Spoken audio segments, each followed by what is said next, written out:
Bonjour à tous, bien-aimés. Je vous invite à ce que nous puissions partager quelques versets dans Éphésiens chapitre 4. Éphésiens chapitre 4, je vais lire à partir du verset 11, où il nous est dit « C'est lui qui a fait don de certains, comme apôtres, d'autres comme prophètes, d'autres comme prédicateurs de l'évangile, d'autres encore comparables à des bergers comme enseignants. » Je m'arrête là. C'est lui, il nous est parlé de Christ. Christ qui est la tête de l'Église, Christ qui est celui qui bâtit l'Église. Il nous est dit donc que c'est Christ qui a fait don de certains, comme apôtres, prophètes, comme prédicateurs de l'Évangile, d'autres comparables à des bergers, comme enseignants. Il a fait don de ces hommes pour que les membres du peuple saint soient rendus aptes à accomplir leur service en vue de la construction du corps de Christ. Ainsi, nous parviendrons tous ensemble à l'unité dans la foi et dans la connaissance du Fils de Dieu et à l'état d'adulte, à un stade de maturité où se manifeste la plénitude qui nous vient de Christ. De cette manière, nous ne serons plus des petits-enfants ballottés comme des barques par les vagues et emportés çà et là par le vent de toutes sortes d'enseignements, à la merci d'hommes habiles à entraîner les autres dans l'erreur. Au contraire, en exprimant la vérité dans l'amour, nous grandirons à tous égards vers celui qui est la tête, Christ.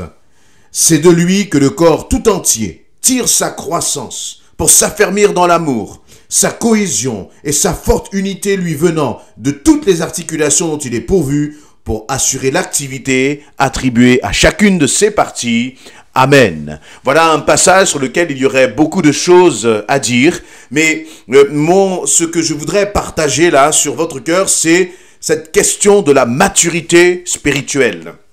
Donc le Seigneur, Paul écrit à l'Église, aux chrétiens d'Éphèse, et il écrit aussi à nous, chrétiens aujourd'hui, et il nous dit que voici comment Dieu a prévu, voici ce que Dieu a prévu pour que les chrétiens grandissent en maturité. Et là, premièrement, dans les versets 11, 12, il va dire ceci, que Dieu a prévu les ministères, prophètes, apôtres, apôtres, prophètes, prédicateurs de l'évangile, bergers et enseignants. Et il a dit, j'ai donné ces hommes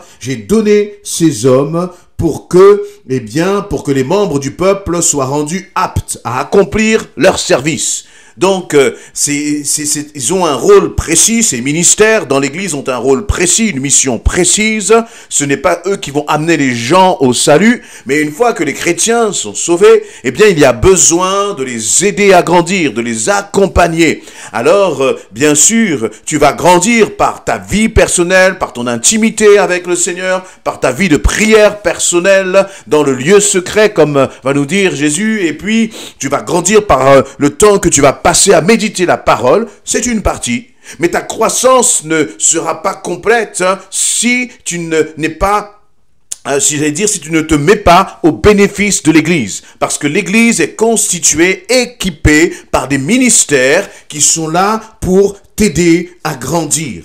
Et c'est pour cela qu'au verset 13, Paul va dire « Ainsi, nous parviendrons tous ensemble à l'unité dans la foi. » Et je remarque une chose, c'est que Paul parle dans ce passage très souvent du « nous ». Il utilise le nous pour faire un, le nous pour, aboutir à l'unité. Voyez? Et ce n'est pas un chrétien isolé. Il ne dit pas que lorsqu'on est chrétien, on est isolé, et puis on est seul dans son coin, on fait ses petites affaires dans son coin, on vit sa vie chrétienne dans son coin, et puis on croit que c'est comme ça que l'on va grandir. Ce n'est pas le plan que Dieu a établi pour le chrétien. Et si tu es enfant de Dieu, ce n'est donc pas le plan que Dieu a établi pour toi, mais il te place dans une communauté de frères et de sœurs, afin qu'ensemble vous puissiez grandir à travers les ministères que le Christ lui-même a établi.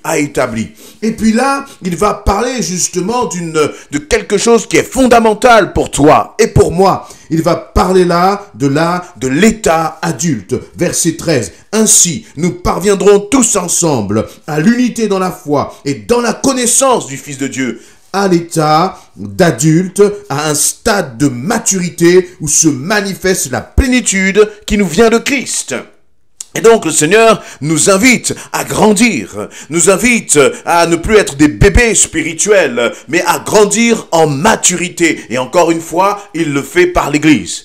Crois-tu réellement que tu pourras atteindre ce niveau de maturité si tu n'es pas dans une église, si tu ne t'impliques pas dans l'église, si tu ne te mets pas au bénéfice de l'église? Parfois, on est blessé par l'église. Parfois, on est blessé par une personne dans l'église. Parfois, ça peut être par un responsable. Et à cause de cela, on peut avoir tendance à s'isoler, à se renfermer. Et puis, en fait, la réalité, c'est que lorsque tu commences à rentrer dans cette solitude, dans cet isolement, tu te mets en danger. Et que va dire Paul justement à ce niveau? Il va dire de cette manière: nous ne serons plus de petits enfants ballottés comme des barques par les vagues et emportés çà et là par le vent de toutes sortes d'enseignements à la merci d'hommes habiles à entraîner les autres dans l'erreur. Dites-moi, bien-aimés, au moment où Paul écrit cela, il n'y avait pas toute les technologies, toute la communication, toute la puissance en termes de communication que l'on a maintenant, aujourd'hui, à notre époque. Et pourtant, Paul mettait déjà en garde contre toutes sortes d'enseignements. Paul mettait déjà en garde contre tout ce qui va, j'allais dire, il va parler d'hommes habiles à entraîner les autres dans l'erreur. À entraîner les autres dans l'erreur. Des hommes qui sont subtils dans leur discours. Des hommes qui vont manipuler la parole de Dieu pour écarter les uns et les autres de l'Église. Et Paul met déjà en garde l'Église d'Éphèse contre cela. Et il va dire il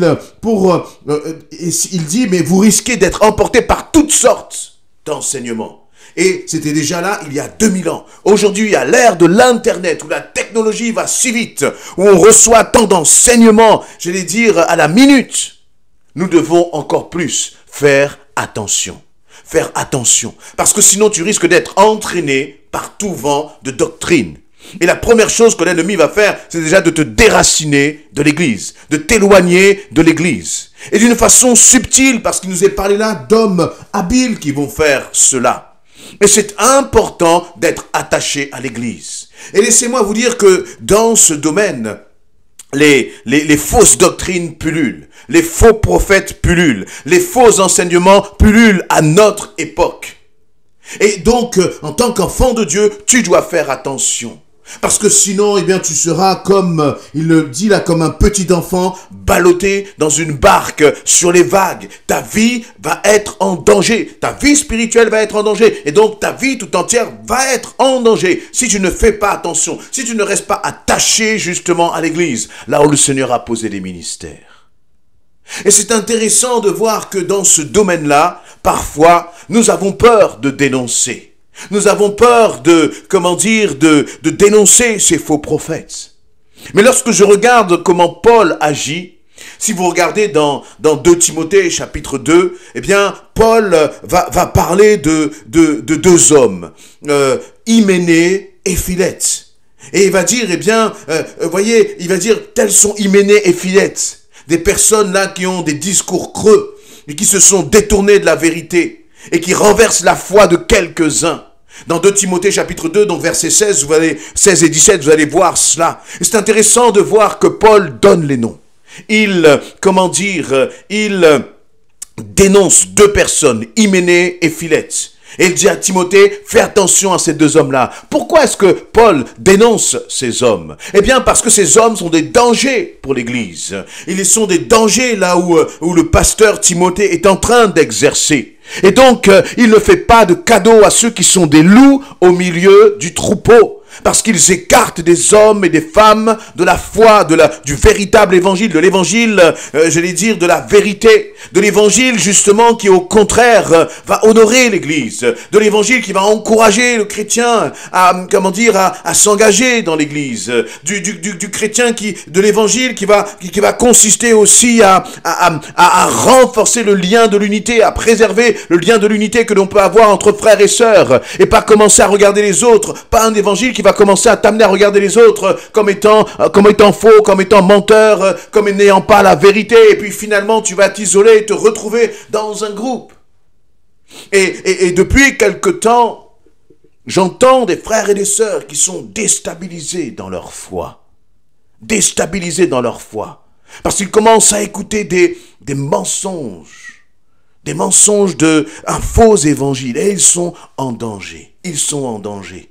Et très clairement, j'entendais par exemple récemment parler d'un mouvement coréen qui s'appelle Shishonji, Nouveaux cieux, Nouvelle terre, et qui entraîne des chrétiens justement loin de la parole de Dieu, en utilisant la parole de Dieu, mais en falsifiant la compréhension. Et le Seigneur dit, fais attention. De même que Paul disait à Timothée, fais attention à Hyménée et Philette. Eh bien, bien aimé, j'aimerais vous dire, faites attention. Et vous voyez, cette pandémie qui a frappé notre société à cause du Covid a éloigné les gens de l'église. Et beaucoup se sont retrouvés comme ballottés, justement, sur les flots. Se sont éloignés de l'église. Et le Seigneur te dit, fais attention, mon enfant. Parce que l'église, c'est là que moi, j'établis mes ministères. C'est dans l'église eh bien, c'est là que tu vas grandir. Il va dire, je reprends verset 12, il a fait don de ses hommes pour que les membres du peuple saint soient rendus aptes à accomplir leur service. Et voyez, parfois nous courons après plus de miracles. Nous courons après plus, entre guillemets, de feu du Saint-Esprit. Nous courons après plus de sensations. Nous courons après, soi-disant, des pseudo-vérités. Et finalement, à force de courir dans tous les sens, nous nous éloignons de l'essentiel. Et cela me fait penser à l'église de Philadelphia, dans le livre de l'Apocalypse. Lorsque Jean va avoir justement des visions pour les 7 églises, dans cette église de Philadelphia, il y a quelque chose de très particulier, parce qu'il va dire de cette église de Philadelphia, c'est une église qui n'avait pas de puissance, mais elle va être bénie. Elle va être encouragée. Et vous savez pourquoi? Parce qu'il va dire que c'est une église qui a gardé la parole de vérité, qui a obéi à la parole. Il va dire, tu as peu de puissance, mais tu as obéi à la parole de vérité. Et je crois que c'est ce qui est essentiel. Peut-être que tu es dans un endroit où tu sens que l'église ne manifeste pas cette dimension de puissance. Oui, mais le premier élément que tu dois regarder, c'est est-ce que l'enseignement est conforme à la parole de Dieu. Parce que tu peux aller dans des endroits où tu vas voir beaucoup de puissance. Mais cette puissance, sans la vérité de la parole, deviendra une folie. Tu pourras avoir certaines fréquentations qui vont commencer à pointer du doigt les églises, qui vont commencer à pointer du doigt les pasteurs. Oui, les églises ne sont pas parfaites. Oui, les pasteurs ne sont pas parfaits. Je ne suis pas parfait. L'église où je suis n'est pas parfaite. Parce que déjà j'y suis et que, eh bien, elle est constituée d'hommes et de femmes qui sont imparfaits. Mais elle demeure l'épouse de Christ. Elle demeure l'épouse de Christ. Alors, quand les choses ne vont pas, tu peux prier. Et puis, j'allais dire que, tu peux aussi demander au Seigneur d'envoyer des ouvriers s'il manque d'ouvriers là où tu te trouves. Mais attention à tous ces mouvements qui vont commencer à essayer de t'éloigner, de t'isoler et d'une certaine façon de t'endoctriner, comme le faisaient Hyménée et Philette du temps de l'époque de Paul à Timothée. Aujourd'hui encore, ce qui était un danger du temps de la première église, du temps de l'Antiquité, aujourd'hui, ce danger est démultiplié par l'accès justement à tous les faux enseignements que l'on peut avoir. Alors, mon frère, ma sœur, sois un homme, une femme attaché à la parole de Dieu. Passe toi-même du temps à méditer la parole. Et puis tu me diras, oui, je médite, mais je ne comprends pas. Bien, je crois que le Seigneur a établi aussi des pasteurs, des enseignants, là où tu te trouves, dans l'église où tu te trouves. Va les voir. Passe du temps avec eux, pose-leur des questions. Et le Seigneur va récompenser ta soif, ton désir d'approfondir sa parole pour mieux connaître son cœur. Mais fais attention à tous ces mouvements sectaires qui veulent t'arracher justement de la vérité. Tu as bien commencé, mon frère, ma sœur, en t'attachant à Christ. Alors, ne quitte pas ce chemin de la vérité. Amen.